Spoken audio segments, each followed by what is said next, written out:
Bonjour, Tante, et Glanade. Thank you for joining us. My name is Tennille Campbell, and I am the host of the 2021 Indigenous Voices Awards online celebration on Indigenous Peoples Day.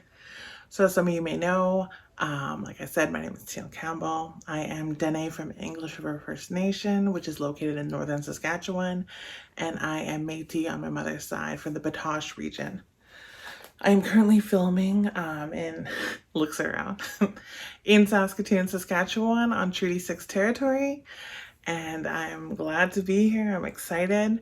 I have been involved with the IVA since the beginning as a fan, as someone who's seen the initial kerfuffle, but then also seeing how the community came together and created such a beautiful event for Indigenous authors by Indigenous authors with support from like our allies. And I'm proud of us, And of course, I have been present at the Regina IVAs and the UBC IVAs. And what I always pull away from these events, besides, of course, the beautiful show and the beautiful writing and the new writers that we're introduced to, is and not to be cliche, but is the kinship that takes place, the back and forth, the meeting new authors, the meeting established authors. I still remember meeting some of my writing heroes at these events and trying to be cool, being like, hello. But I wasn't cool, I'm not cool. So for me, the IVAs are definitely an event where those of us who love to read, to write, to promote each other, to celebrate one another, it's such a pure space to come together. And I'm really glad that with the online bringing light to like a sketchy year, but bringing it online has allowed a wider range and more accessibility. So, we're going for that light, and we're really glad that you're here. So, some notes. This is the 4th annual IVAs, and it's a literary contest that aims to build community while supporting and nurturing the work of Indigenous writers in lands claimed by Canada. This year, we received our highest number of submissions from writers and press from coast to coast to coast. That's pretty great.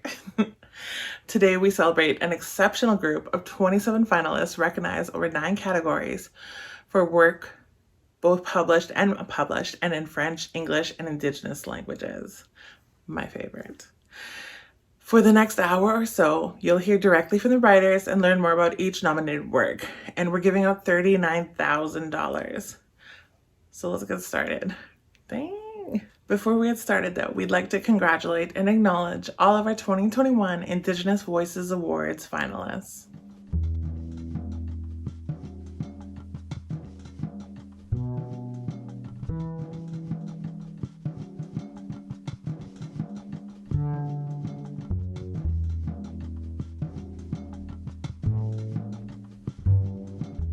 Our first 3 categories are published poetry in English, unpublished poetry in English, and published prose in English, creative nonfiction, and life writing.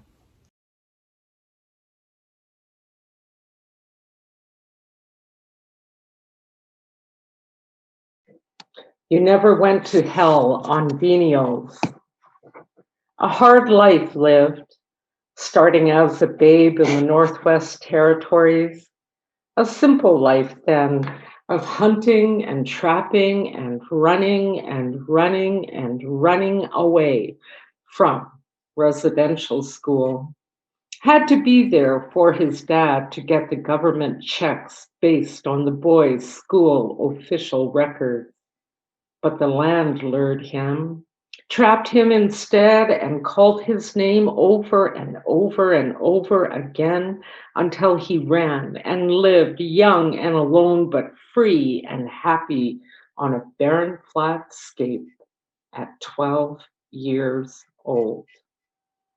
Adventure beckoned. Go to Alberta, make money, party and live the stone high life, arriving by plane to work the rigs, knowing the government man is going to teach you to drive and take care of big machines. You'll get a trade. Really be someone when you get back to Tuck. King of the road, 19 years old. Tried for murder, you lousy, homeless drunk. All you natives, you're all the same anyways, eh? Really? Why can't you all just smarten up and get over it for God's sake? I didn't put you into that straitjacket or that fucking institution. Homeless my ass. It's your choice. You like living endless blurred nights on Edmonton streets, sucking back cherry wine, rocking those rich old bitches in the back seats of their Cadillacs. Anthony Parkak Thrasher died in a parking lot in downtown Edmonton in July of 1989. The title for this poem is taken from chapter 1 of his autobiography, Skid Row, Eskimo.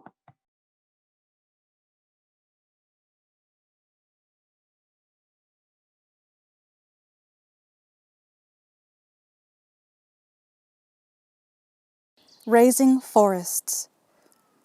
We are not the first generation to lose forests. As trees were slain for ships and forts, all new hunters were refused entry to their territory, fracturing livelihoods and continuity. In this landscape, there have been many ends of the world as one knows it. Parents mourned children at the edges of cliffs. Guardians became chained to bottles.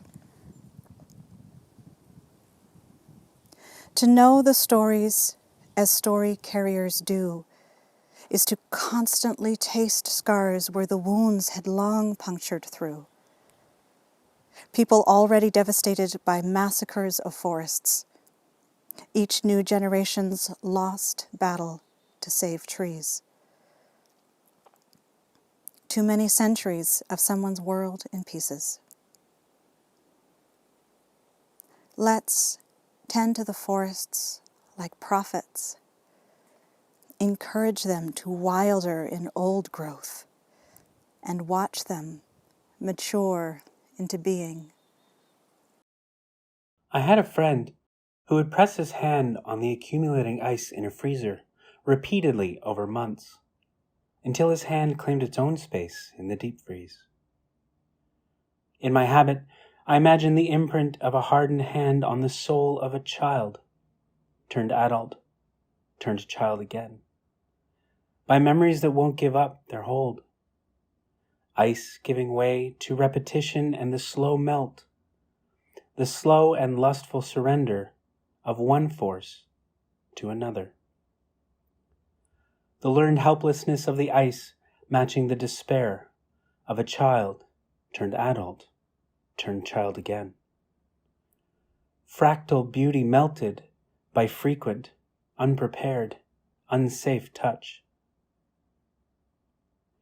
In the light memory held by the ice, we are dissembled.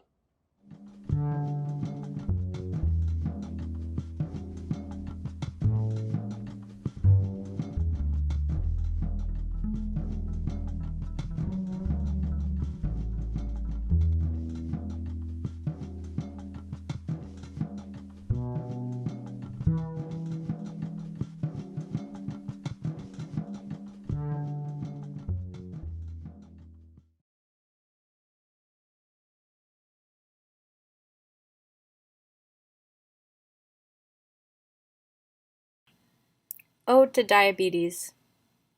God answered my prayers. Pray for sickness, not illness. Pray to be rouge-cheeked, prayer for sweat. Let my pancreas die. The all plus flesh, pinprick of a glucometer on my finger, trigger rosary beads, smudged insulin in my stomach fat, medicinal clouds. A sky darkened by endocrine storms, metabolic shock, the awe. The sweet smell of piss, a perfume called abundance, worn in church when I was 11 years old in white dresses. Pneumonia when I was 12, my father in the oxygen tank, breathing him in on incense and raw hide. When I got better, I ate attention, the praise for being alive. There is no praise now. A needle, a sharps box, yellow asking me to slow down. I eat an apple and it spikes my glucose. dawn phenomena, the sun phenomena, a phenomena of language and its failures in the light of day. Gibbisquad, mixed gland in the Anishinaabe-Moan Medical Dictionary. There is an error in the way I speak, the way I eat. My mouth is inhuman, it curls when I'm punished. Prayer for when I'm better, when I better take care of myself. Prayer for hiding insulin from my father. Prayer for the ritual at bedtime, the grip on the needle, the puncture, the pump. There is no pill to dry swallow now. Medicine is subcutaneous. It is molten and it changes form. Insulin collects in pools like holy water I'd sneak sips of in church. All those babies baptized in water I put my lips on. Let God run through me like sugar. Like he is so sweet, I'll gag.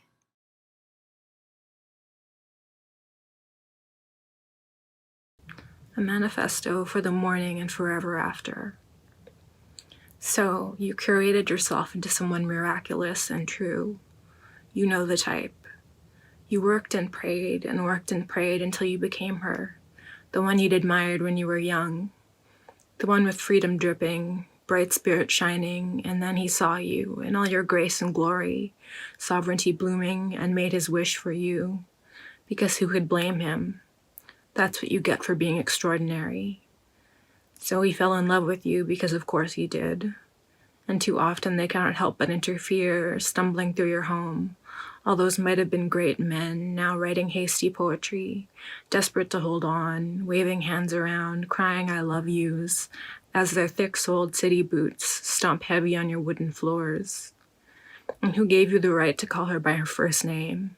Say her whole name. Call her doctor. Call her healer. Call her baby if and only when she lets you, whether after years of flowers and books, or maybe a single night of rum and cherries.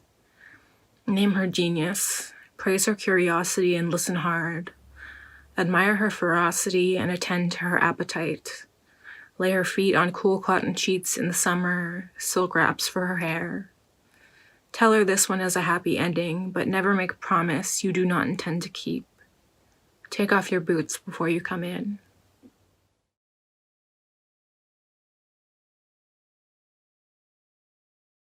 Antsy.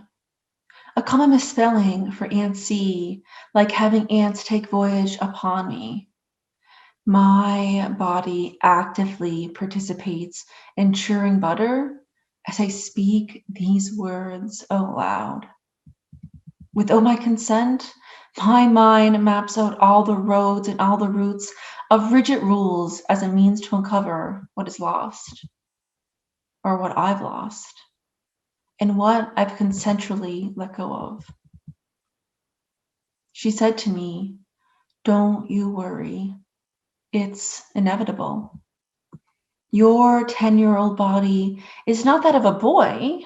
You cannot resist growing into a flaming femme as you will embrace femininity and all things pink. You will be paraded in makeup and Barbies until you transform into makeup and Barbies. Until you trade in for unconsensual, fragile, dysfunctional nails for your fingers and thumbs." She said to me, "Your 12-year-old body will grow into a beautiful young girl.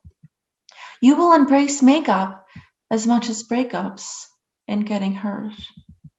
You will hide your shoulders and budding breasts as you alienate your womanhood and disown your vulva.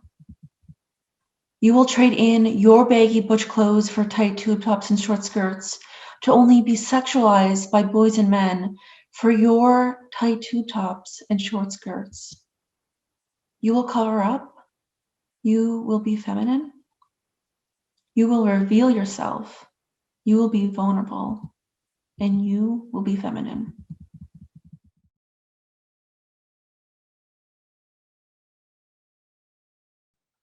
Ani Bojos Mentha Nadishnikas. Hello everyone, my name is Sam. I'm going to read for you my poem YQR. Come to the powwow, round dance, lodge with me. He shrugs. Grow your hair long, get your name, pray and fast and dream with me. He shifts his eyes. Instead, we take endless road trips, chasing the Sask, son, making our own ceremony. Pack your bags, take one last trip, leave for good with me. He shakes his head. I leave for the lakes. He retreats to the Rockies. We visit in Oskanagasasteki 2 summers later. My feelings buried under bones which are piled. He marries Amunia Squeo. They take the pipe under the Sask sun. His hair is long now. Her hands are in it. He knows his name now. She can't pronounce it.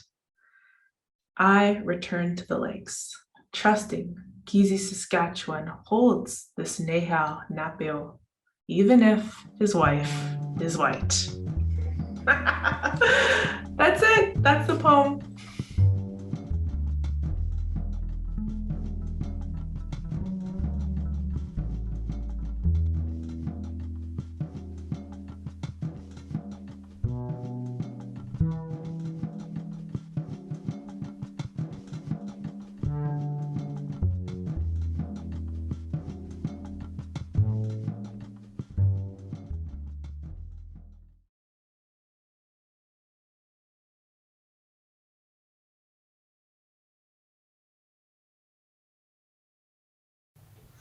A reading from Genocidal Love. After the breakup, I wrote on the napkin, only those that can stand up to make a change can do it. Some can't and don't care to try, or do they? They will laugh at you to your face, or they haven't a fucking clue because they're in this fucking cycle of genocidal love. Hurt and pain is all they know. Terror, that's all I know. Is that it? It exists in their spirit, still trying to get out? No, it is easier to not feel, to walk around pilled up, sniffed up, on drugs or drunk, or to have sex with anyone. It's easier to not feel because you can't look after the children. I can't be responsible. Can't, because they said I'm worthless. A stink savage, an evil, ugly pagan. Beat me some more. That's what I want. Hit me, spit on me, humiliate me, so you will pass it on to the next generation, so they too can laugh at, belittle, and humiliate their kids, put shame on them, terrorize them, and abandon them. Their kids will do the same to their kids. Genocidal love, is that what you want, being the victim of genocide all the time, every day? Genocidal love will find you wherever you are. I transferred this from the napkin to my journal because I was going to create a painting or write a song about it someday.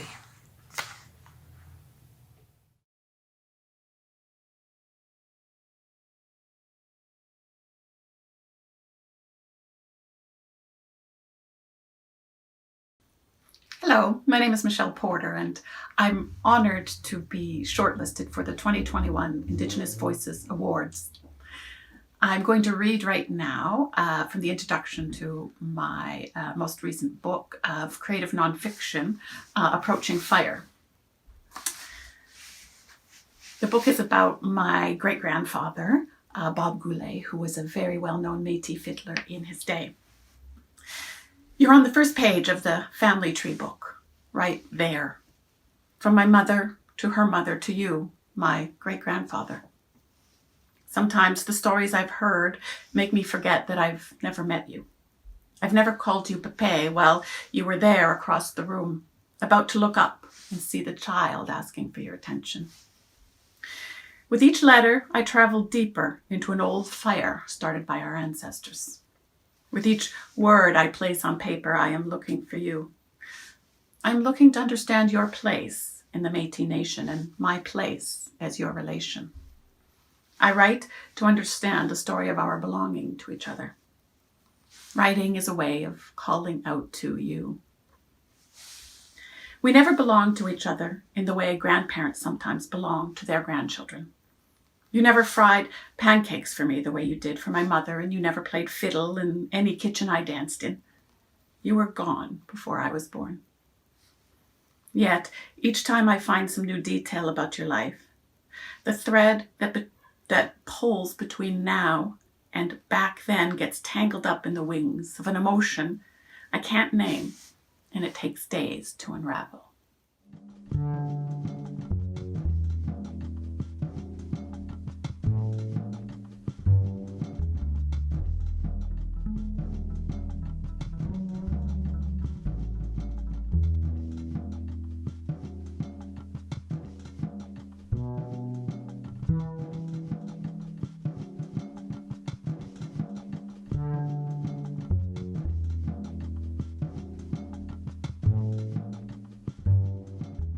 Congratulations to Jay, Sam, and Bevan, and to all the nominated authors and poets. This is a good time to mention that you can find all of this year's nominated published work at your local independent bookstore or library.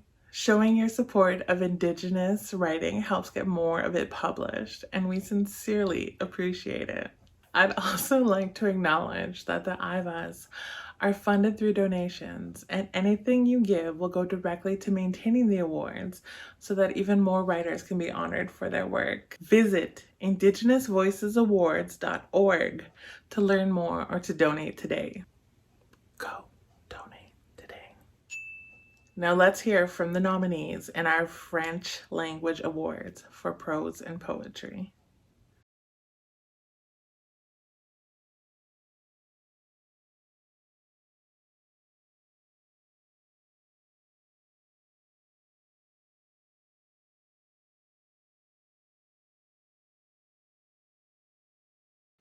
Je me suis longtemps demandé quelle trace j'allais laisser.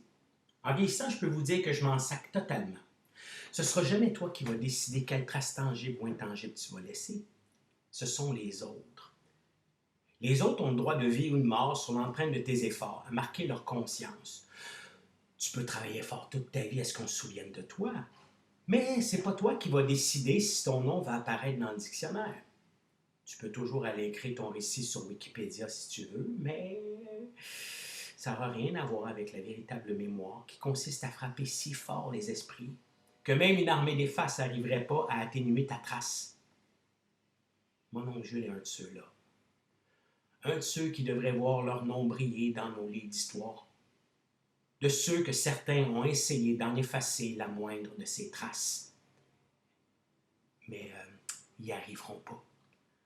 En tout cas, pas tant qu'ils ne pourront pas me faire taire. J'ai décidé de raconter son histoire jusqu'à plus soif, jusqu'à temps que je ne sais pas, moi, il y a une date qui porte son nom dans le calendrier. Je ne manque pas d'enthousiasme, croyez-moi. C'est mal me connaître. J'espère que cette histoire va se graver en vous et que vous répéterez son nom et ses hauts faits, parce que perdre la trace de Jules, ce serait trop injuste. Et je sais que vous détestez l'injustice tout autant que moi.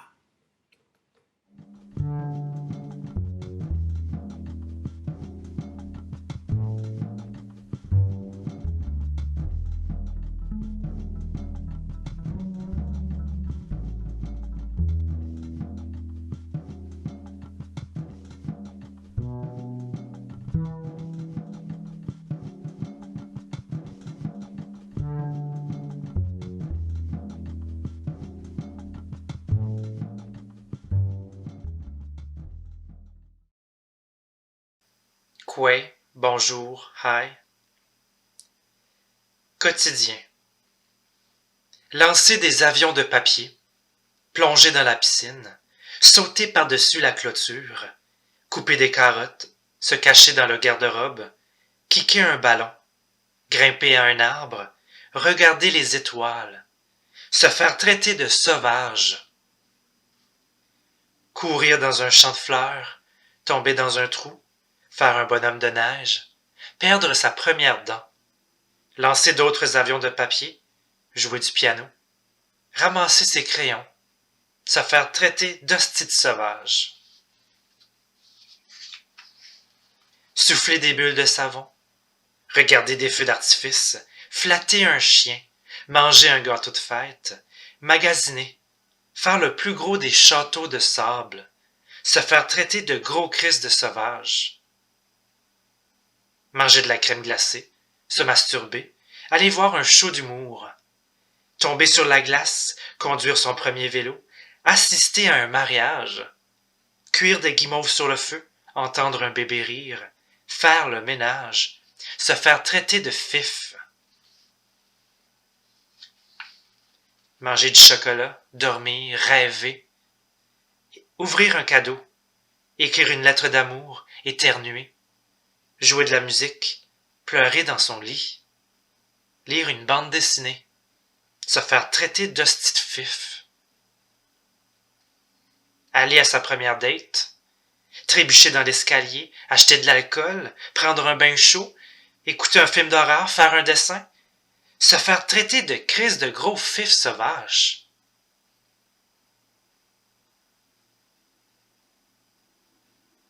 Se battre, arroser une plante. Wally-One, merci.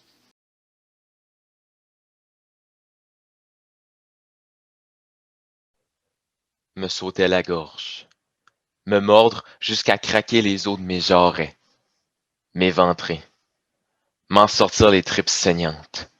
L'entité étrangle mes tripes effrayées, pour essorer le sang contaminé du pissou, assaisonne mes boyaux de terre millénaire, puis trempe-les dans un bain de sang guerrier. L'entité prépare mes viscères, mange-les. Peut-être vont-ils reprendre leur place. Mort de rire, la rate entre les dents. Longtemps je mastique. Pince sans rire, j'ai des caries que je porte comme des plombages. Je fais monter les enchères.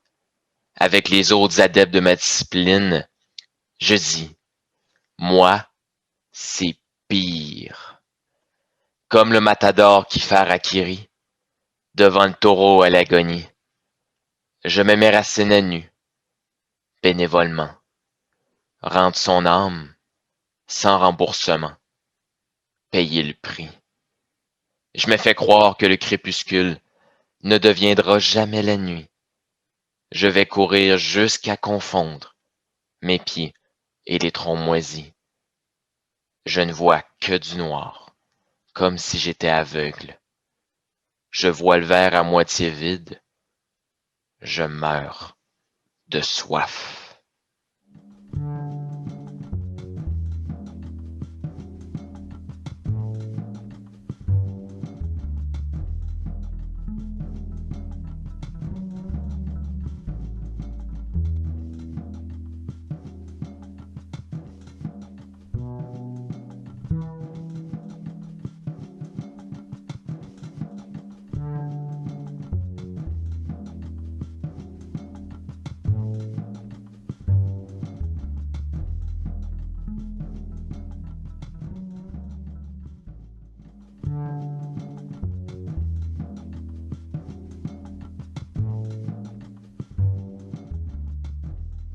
Felicitations, Emily and Shane. Now on to our final 4 categories to announce: published work in an Indigenous language, unpublished prose in English, graphic novels, and published prose in English fiction.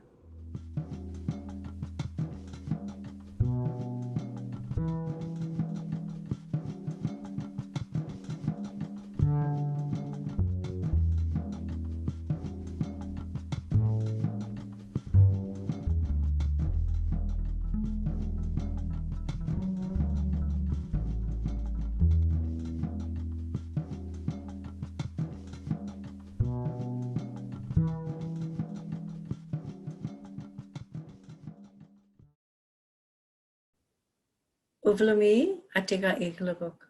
Una kuleaktoaga dainiariga danictun. Good day. My name is Deanna Marie Jacobson. I will be reading to you my short story entitled Hockey and Hot Chocolate. As long as I can remember, I needed help with tying laces. It didn't matter if they were short laces or long ones. I just couldn't seem to get the loops tight enough to stay. Skate laces are the hardest to tie because you have to pull them so tight. Why couldn't Mom stay to help me? I wonder who she has to talk to this early in the morning. Coach Tim scares me when he shouts into the dressing room, "Claire, are you okay in there?" We're waiting for you. Oh yeah, I'm just about done. Oh geez, why did I say that? I am not even ready. At least I know how to wrap the hockey tape around my own socks. Mom always says not to use so much tape, but right now I need to quickly wrap them tight and around the top of my skates. That will keep the laces tied. I slip my jersey over my arms, snap my helmet in place, and slide my hands into my gloves. I grab my hockey stick and water bottle and rush out towards the ice. Thank you. I hope you enjoyed this little sample. And I want to take this time to thank the jurors for choosing my short English unpublished prose. Thank you. Amanda Peters, Waiting for the Long Night Moon. After the howling of a winter storm subsides, I like to wander to the edge of the frozen lake where the blue light of the snow under the moon plays tricks on me. A doe crossing the ice in midwinter is my sister walking toward me. My cold hands, stained with age and deep lines, reach out for her, but the wind captures her, lifting her into the air into a million pieces of white, whirling upward toward the moon until she's gone. A rock that has always been a rock, and one that I know well, is my father, bending, rubbing the ground, looking for tracks. The songs of the winter wind are my mother's words, whistled and hummed from the other side of the lake. Sometimes, when my belly is full of Mr. Johnson's whiskey, I cry out to them, but they never raise their heads or sing my name. Until this past winter, on a night when the snow had fallen thick and quiet, gently laying itself on the forest floor, I built myself a small fire by the lake shore on a night without the howling winds or the violent creaking of the trees. There was no blue snow on this night, only the ghostly light of a clouded moon. I sat wrapped in hides and furs, my small fire beside me. It was on one of those nights that the doe, real and not my whiskey-fed imagination playing tricks on me, whispered from the frozen shore of the lake, "Brother, when the spring frogs are quiet again and summer has passed, when the harvest is done but before the long night moon, we will come for you." I stood, the hides and furs dropping to the ground, and called her name, but the forest swallowed my voice, and she turned and ran off into the trees.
I Will See You Again by Lisa Boivin.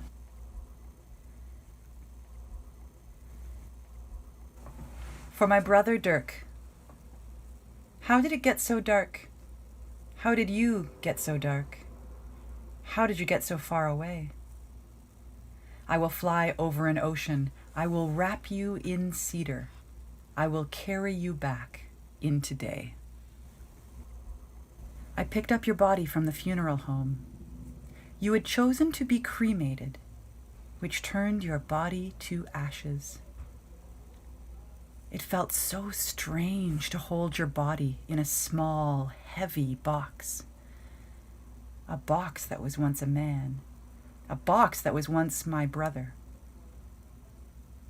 A few minutes later, the strangeness was gone, and I felt you near me.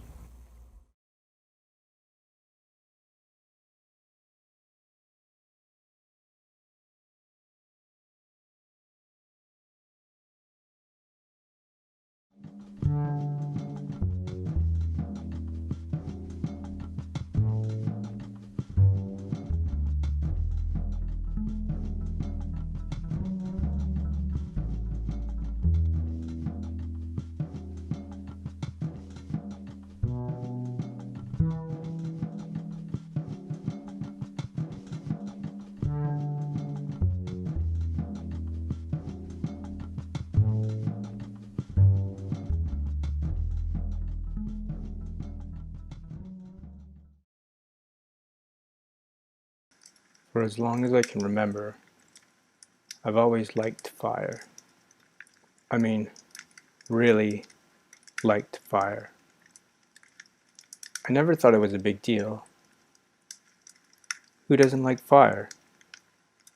Keeps you warm, it cooks your food, and the flames. Oh man, the flames are just, they're beautiful. Better than TV, better than anything. My stepfather might not agree. He's a firefighter. Fire is dangerous, which I guess is also true. It was only a small fire, I swear. At least, it started out that way. I didn't mean for it to get that out of hand. I hope no one finds out it was me.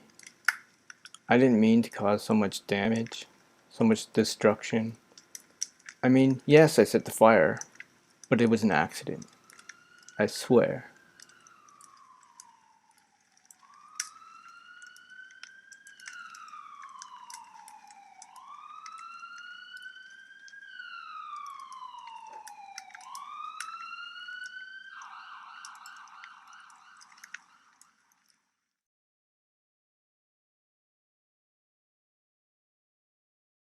All Nation Soup.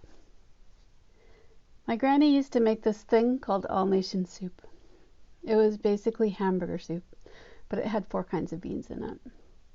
I think she just made it up from what she had. We had it every Sunday at her house. When all of our parents dumped us off there to go and do whatever they did on a Sunday afternoon, I'm pretty sure it was not to go to church. I think my mother went to work and my father to the bar. Or maybe they just all went back to bed, happy to be rid of us for a few hours. All of the cousins would be there, the aunts and the uncles, driving up in a queue outside the old apartment block, some nodding to each other from the driver's seat and others hung over and ignoring everybody. We would all rush up to the glass doors with the big words Regent Manor in gold writing. It was always a race to see who could push the buzzer. And then we'd lean against the dirty white stucco and feel the sharp glass pieces through our t-shirts, jean jackets and windbreakers, and wait for Granny to buzz us in. The first thing we would do was huddle in the kitchen and watch Granny stir the soup pot and start to build up that soup. The dank smell of beans when the pot reached a boil would hit our noses before she put the other ingredients in. That's the way it's done, she'd say. You have to start with nothing and build it into something. That's where the magic is. First you have nothing and then you have something. And she would wave her wooden spoon with a flourish like a wand and smile her gummy smile, her gray perm bobbing as she laughed while she slowly moved around the small kitchen, the arthritis already having taken firm hold of her small, stout, 65-year-old frame.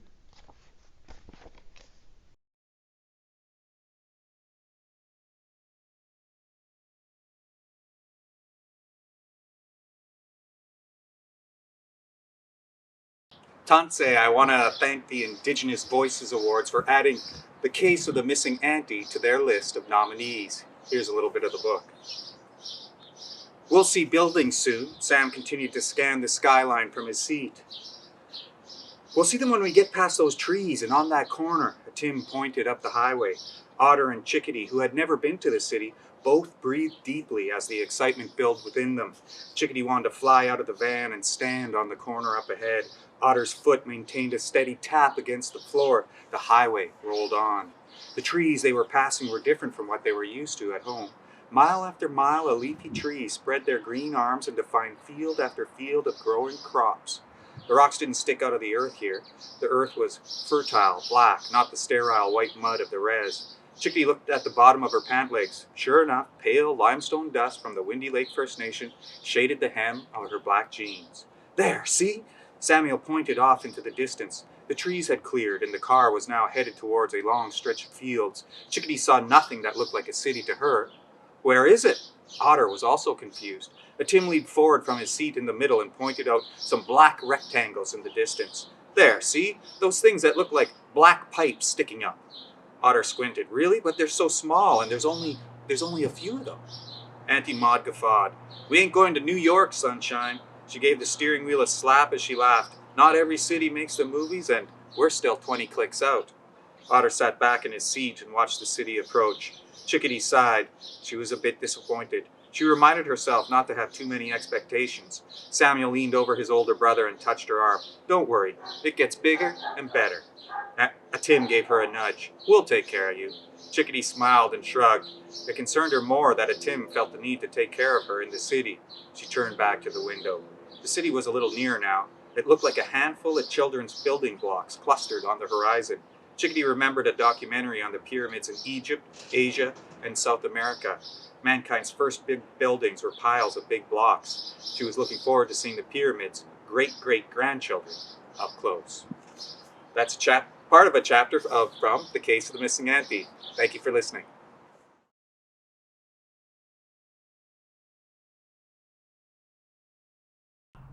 Hello, my name is Catherine Lafferty. My Dene name is Kathleen, and today I am reading an excerpt from Land, Water, Sky as part of the Indigenous Voices Awards. When the snow melted that year, the camp's medicine man brought Mujia on a spiritual journey that led them far beyond the valley. As they traveled, the medicine man told Mujia many stories of the land, water, and sky spirits that had existed since time immemorial. All the while, the medicine man gave offerings to the land and water in return. It took 3 days for the medicine man to tell Mujia what he needed to know. By the time the medicine man fell silent, they had reached their destination, a large island at the tip of the north arm of the Great Lake.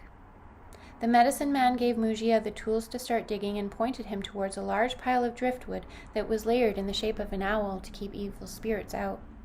Mujia removed the heavy, twisted pieces of light-colored wood one by one until he reached the ground and began digging, while swarms of sandflies emerged from the debris. As Mujia dug into the cold, packed sand, the medicine man began to sing a powerful prayer song.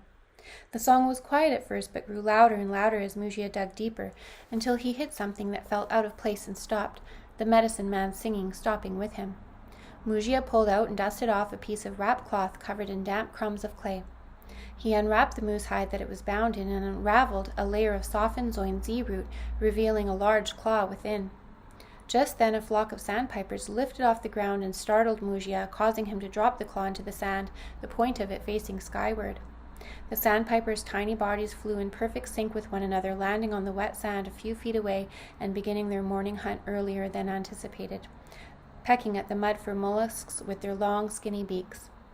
Mujia watched as the medicine man picked up the claw and wound it with a thick piece of sinew to hang around Mujia's neck.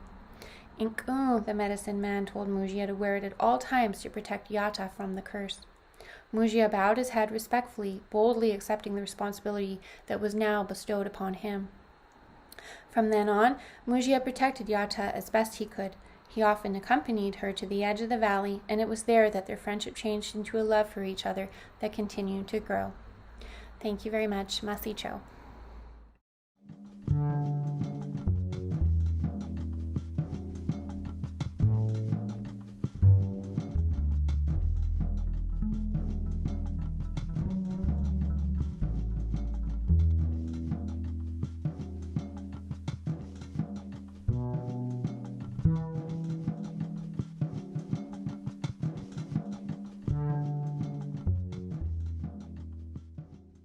Congratulations to Zacharias, Amanda, Brianna, and Nathan. And congratulations to all of this year's applicants, finalists, and recipients. We're so proud of you. We're so honored with your work. On behalf of the IVAs, I'd also like to thank this year's amazing jurors. They are themselves outstanding, award-winning, and critically acclaimed writers and scholars. As established writers, they have provided and continue to provide guidance, inspiration, and mentorship for the emerging Indigenous writers nominated this year. They are Jordan Abel, Joanne Arnott, Carly Baker, Billy Ray Belcourt, Michelle Coupal, Marjorie Fee, Marie Andre Gill, Frances Langevin, Otinia Julianne Okot-Bitek, Katarina Vermette, and Michael Nicole Yaglunis. We'd also like to acknowledge generous support of the IVAs from longtime supporter Pamela Dillon, Penguin Random House Canada, who also has supported us from the beginning, the Giller Foundation, the Indigenous Literary Studies Association, as well as support from Scholastic Canada, the Centre for Equitable Library Access, our amazing in-house support team, Katie, Ali, Kim, and Michael, and to the countless donors who have contributed to the IVA's crowdsourced fund over the past 4 years. Thank you. And thank you for watching our announcement. To help the IVAs support and celebrate even more emerging Indigenous writers in the years to come, if you have the capacity, please visit indigenousvoicesawards.org to make a donation today. Anything you can do to support Indigenous writers counts. Give us a follow, buy our books, take out our work from your local library, share your favorite work with a friend. Every bit helps. Personally, I'd like to thank you for coming on this journey with us, with me. I've been introduced to so many beautiful and amazing emerging and established authors over the last hour, and I can't wait to go out and continue on that journey, reading them, finding them, and supporting them. So I hope you've had as much fun as I've had. I hope you've been invigorated and inspired and challenged, and I hope that you continue to support us, obviously. Like we said, buy our work, share with your friends, and donate to indigenousvoicesawards.org, because I can't wait to see everyone, hopefully in person, in 2022. Happy Indigenous Peoples Day.